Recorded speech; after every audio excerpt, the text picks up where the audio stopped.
All right, what's the legit or bit take about Juju? Is it about like his range of outcomes? Like, Dante Johnson, it's a bit, right? Like everyone's got to tell me they're just joshing me, right? It's got to be disingenuous. We've already talked about this though. Like, is it that Juju has been so low comparably speaking, or people have him so high? Like Juju presents like a wide range of outcomes for this year.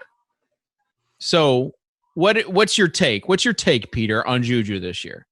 My take is Juju is a very good pick. My take is he's slightly undervalued right now at current ADP in the early and mid third. And my take is that Deontay Johnson is a good prospect, but is now overvalued at his current ADP, thanks to Mr. Matt Harbin's reception perception, which throws gasoline onto exciting young breakout players' ADP and makes them untenable picks at current price. Sometimes it works, sometimes it doesn't. Like he was on Tyler Lockett a year too early.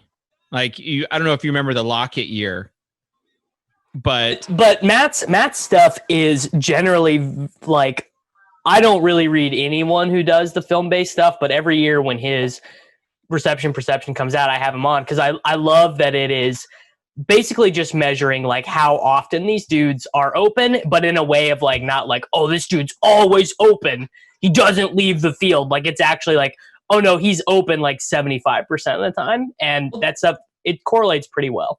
And the disconnect with the reception perception, I'm pretty sure he would admit this, is it is a descriptive thing. It is telling us what's happened in the ways it happened, but it's not shown to be predictive. It's not a predictive, but it moves the market in a predictive way, as with forward thinking, draft prices, which is what makes it so fascinating, because you do have to stay on top of his reception perception, guys, to know how it's going to move the market.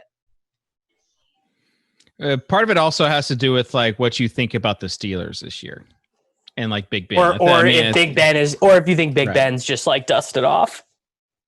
Yeah. I just don't know how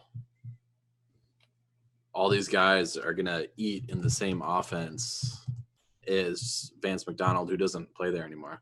I think he's still on the team. Is he still there? Yeah, he is. Did he get cucked by Ebron though? Is he? Yes, it's Ebron. Well, he's really the Jack Doyle to Eric Ebron's Eric Ebron. Yeah. Tuttle just wanted to have a nice segue to bring Tuttle up. Almost had it.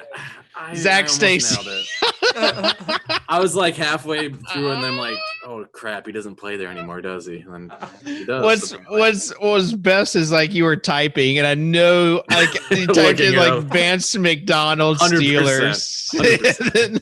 You see, not gonna lie. What do you think Zach Stacy's up to these days, Kitchen? He's in Nashville.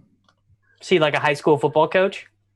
No, last time I checked, his brother has Down syndrome, and he was doing he has a charitable foundation for kids with Down syndrome. Do you think I should draft him this year, like late round pick? Conceptually, Davis. Conceptually, are you on board with Zach Stacy as a must play? I would draft him in a charity league. Yeah, there you go. It was close. People that are nice. It was close. All right. Last legit or bit take. Miles Sanders. This one, taking him at 4th overall, absolute bit. The people that are doing that are they're in it for the branding for sure. So I agree with that. I wouldn't take him top 5, but again, when we talk about the zero RB, modified zero RB, and if we agree, let's include Dalvin Cook, the top 5 backs or whatever. If you are going to take a running back in the back half of the first round, like Miles Sanders is probably the only guy that I have the stomach for it. Yeah, he could catch 60 passes or whatever. Mixon and Jacobs never do that. Unless Lynn Bowden Jr., it's not a bit that his house got raided by the DEA. Yeah, that is nuts. The thing about Miles Sanders, though, is his receptions give him such a high floor. Like the last 7 games of the season last year, he was averaging 4.2 receptions per game. And when you extrapolate that pace, there was only 7 or 8 running backs that had that many targets last year. So the only thing that we really need to get confirmation on is if he's going to be the goal line back. Because if he starts getting those goal line carries with that high passing floor and then it's just natural talent, like he will be a top 6 or 7 running back. But it's can we trust the Eagles, and that's what the big debate is. Is it scheme or is it system kind of thing?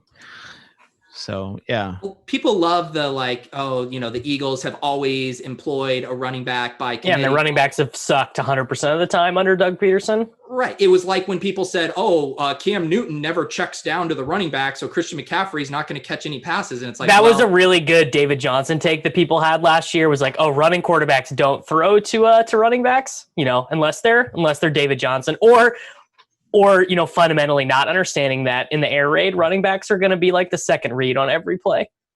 Hey, Davis, that's a good legit take. Since you drafted David Johnson, what's your legit take on David Johnson this year?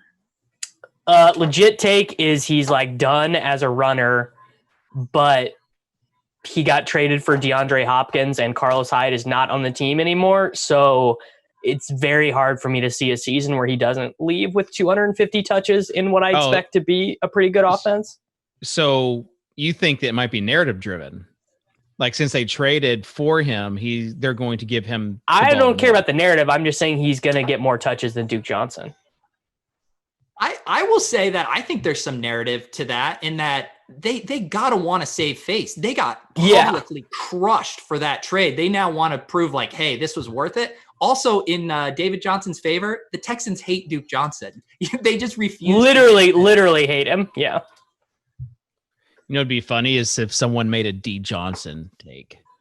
I'm going to draft D Johnson and D Johnson. You don't Kitchen, do you even remember Bears Adrian Peterson?